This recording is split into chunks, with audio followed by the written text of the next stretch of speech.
Usai sidang putusan sistem pemilu, akhirnya Mahkamah Konstitusi hari baru mau buka suara merespon cuitan Denny Indrayana. MK memutuskan melaporkan Denny Indrayana ke lembaga advokat. Denny meresponnya dengan lega sebab menilai MK menempuh langkah yang bijak dengan tidak melaporkannya ke kepolisian.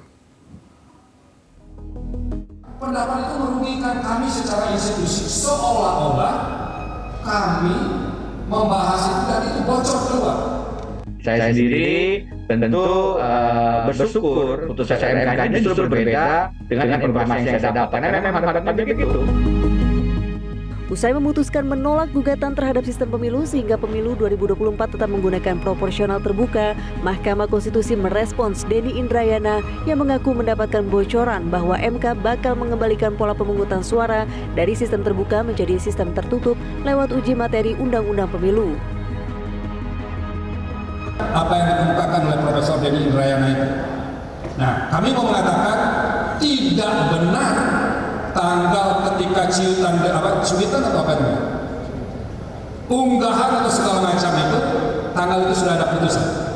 Jadi itu tidak benar, karena putusan itu baru diambil tanggal 7. Satu.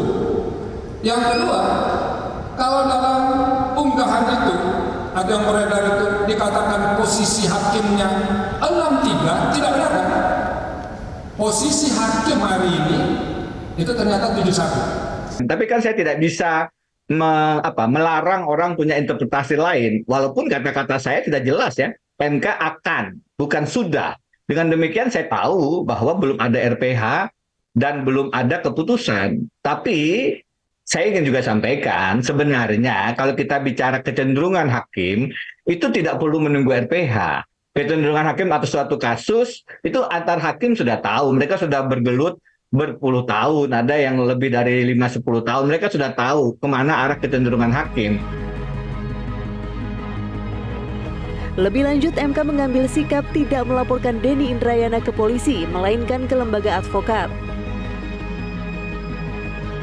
Di rapat permusyawaratan hakim sudah mengambil sikap bersama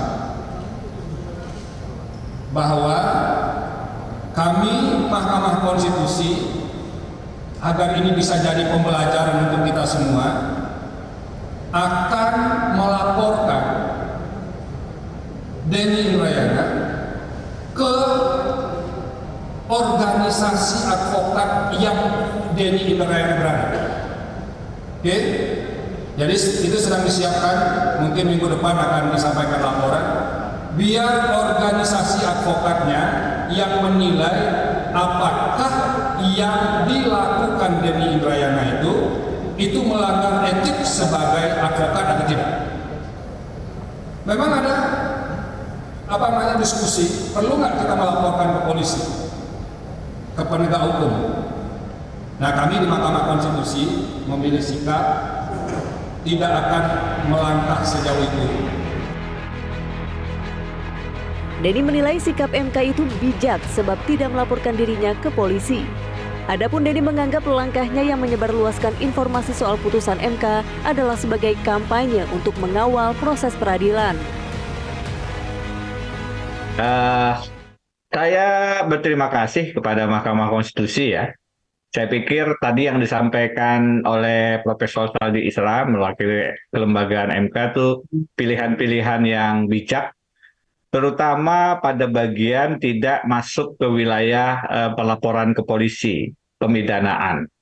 Kalau nanti dilaporkan ke organisasi advokat saya, Kongres Advokat Indonesia, nanti biar direspon oleh organisasi. Yang saya lakukan itu justru harus dilihat sebagai apa yang sering MK sebut sebagai meaningful participation.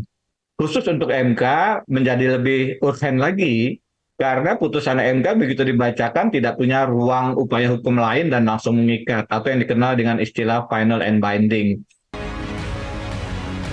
Sebelumnya Denny Indrayana mengaku mendapatkan informasi kredibel soal MK akan memutuskan sistem pemilu tertutup alias pemilih hanya memilih tanda gambar partai. Denny juga menyebut dari 9 hakim konstitusi komposisinya adalah 6 hakim setuju dan 3 dissenting opinion. Pesan Denny itu kemudian viral, bahkan Presiden ke-6 Indonesia sekaligus Ketua Majelis Tinggi Partai Demokrat Susilo Bambang Yudhoyono ikut merespons dengan mempertanyakan ada atau tidaknya kegentingan sehingga sistem pemilu harus diganti. Tim Liputan Metro TV.